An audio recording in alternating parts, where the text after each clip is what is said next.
This is Module 3 discussion of the same chapter, chapter number 3, Fiber to Fabric. The subject matters of today's discussion is regarding the silk, the quality of silk, uses of silk, history or the original home of silk. This is very important, the life cycle of a silk moth, such as eggs, larvae or the caterpillars. Third one is the cocoon with the pupa within. Fourth one is the adult winged moth. The another important topic is sericulture. What is the meaning of sericulture? And the final topic of this discussion is the health related problems associated with this sericulture. In our previous lessons, we had discussed regarding the two most important commonly used animal fibers such as wool and silk, but today's discussion will be going to based on only silk. This is one of the most commonly used animal fiber, and it is made of proteins, fibrin and the sericin. Silk fiber is produced by the caterpillar of an insect, and this is known as the silk moth. That means silk moth produces the silk fiber, and silk moth is an insect.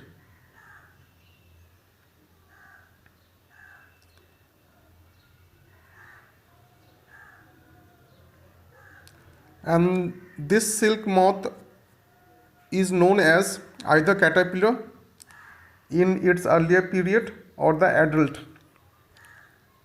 moth. What is the scientific name of silk moth? The scientific name of silk moth is the Bombyx mori. Bombyx mori is the scientific name of silk moth. Now come to this point. What are the qualities of silk? Such as it is a very strong natural fiber, soft and all weather favorable fabric. It can absorb the moisture and never wrinkle easily. And wearing this silk based garment, this will keep the body of the wearer warm.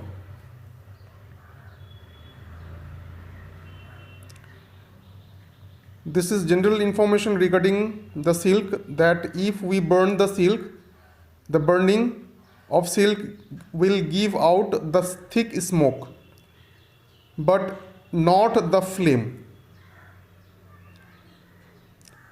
By burning the silk, it will give out the only thick smoke, but not the flame. And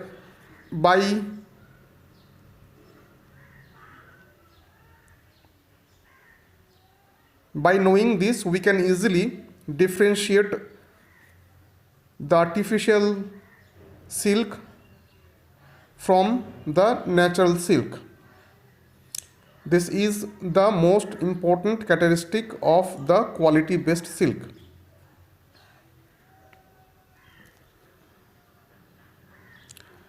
And it will also give out the smell of burning hair.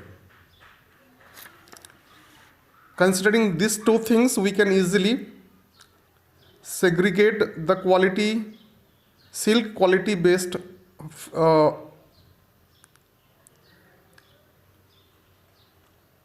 fibers or the garments. Now, what are the uses of silk in our daily life?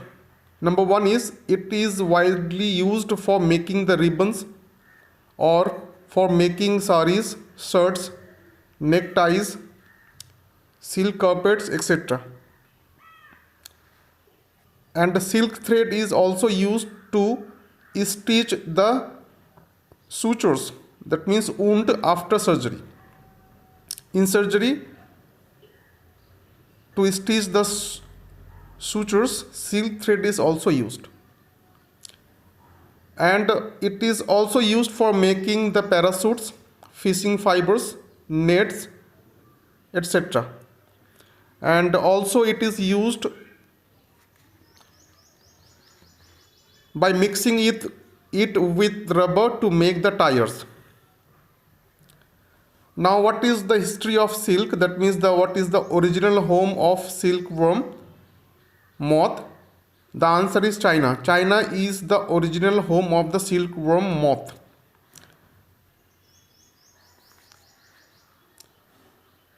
Six thousand years back,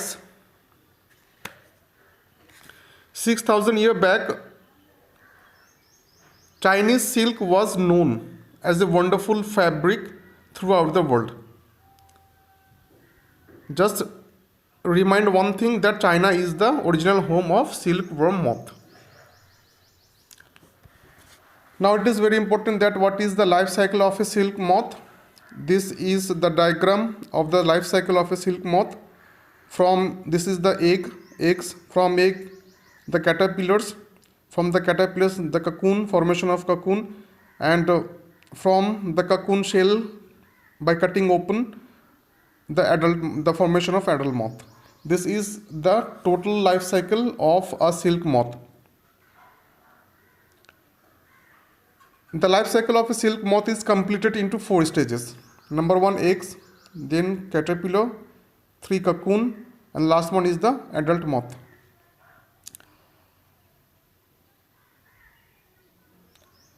Regarding the eggs, a female moth lays nearly 500 eggs on the green mulberry leaves. And these eggs remain glued to the mulberry leaf, with a sticky substance surrounding them. That means eggs are very sticky in nature, and this stickiness of egg help them to remain glued to the mulberry leaf. The second one is the formation of caterpillar or the larvae. The eggs hatch into larvae, singular is larva, or caterpillars. You may see this picture from egg, the caterpillar. And these baby caterpillars feed themselves on the fresh mulberry leaves. For how many days? For 15 to 30 days. It is very important. The baby caterpillars from the eggs feed themselves on the fresh mulberry leaves for 15 to 30 days. And by that time, they grow into the big caterpillars from the baby caterpillars. And these big caterpillars called the silkworms. Never say baby caterpillars are called silkworms, but the big caterpillars called the silkworms. Now each silkworm will bear 2 silk glands. Each silkworm will bear 2 silk glands alongside the head of its body. Now the third stage is the cocoon formation with pupa within. This is the third one. Now the grown-up silkworm, that means the big caterpillar, stops eating the fresh mulberry leaves, and they will start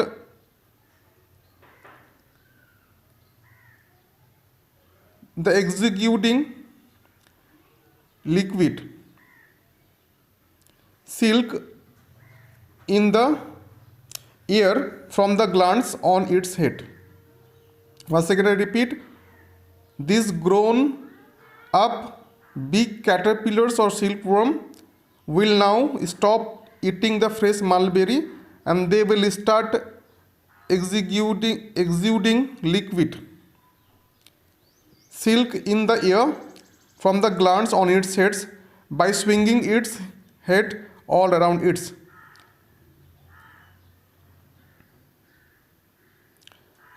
And this will help to form a very fine and strong covering that is known as the silk filament. This is the silk filament around its body. This is the stage of formation of the silk filament around its body, and it is the stage of cocoon with the pupa within. This is the pupa within cocoon. Clear? Cocoon with the pupa. And this covering silk filament in which the caterpillar sleeps is called the cocoon. Once again repeat, this covering silk filament in which the caterpillar, the big caterpillar sleeps is called the cocoon. This is cocoon where the big caterpillars sleep. Where the big caterpillars sleep. Where the big caterpillar sleeps in this silk filament covering, and this is known as the cocoon.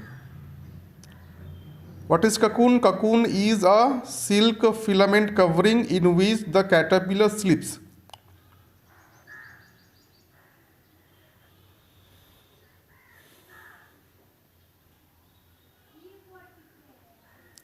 And the cocoon with the silkworm, the cocoon with the silkworm inside it is called the pupa stage. Now the last one is the adult winged moth. The pupa, from the pupa present inside the cocoon, it will develop into a moth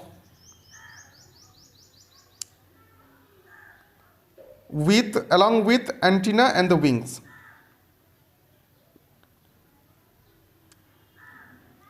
And the moth forces its way out of cocoon by cutting through the filament of silk.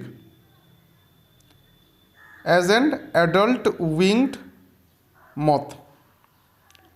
These are the 4 stages of the life cycle of a silk moth. The last one is the adult winged moth. The third one is the cocoon with pupa within. The second one is the caterpillars, and the first one is the egg. From caterpillars cocoon formation, from cocoon formation the adult moth. Now what is the sericulture?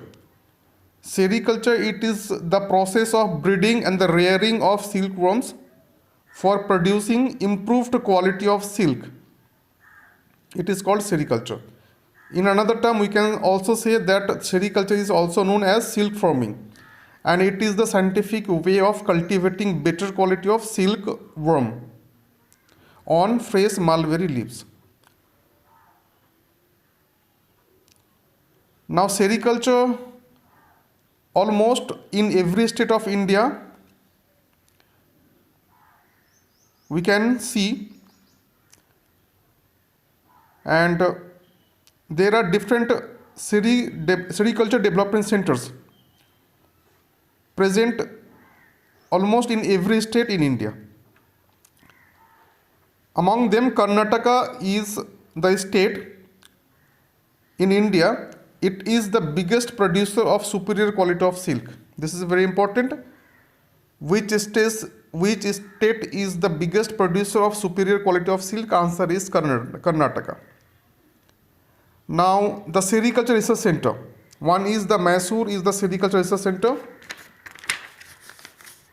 Another one is the Konur. This is Kannur. Second one, it is the regional sericulture research center.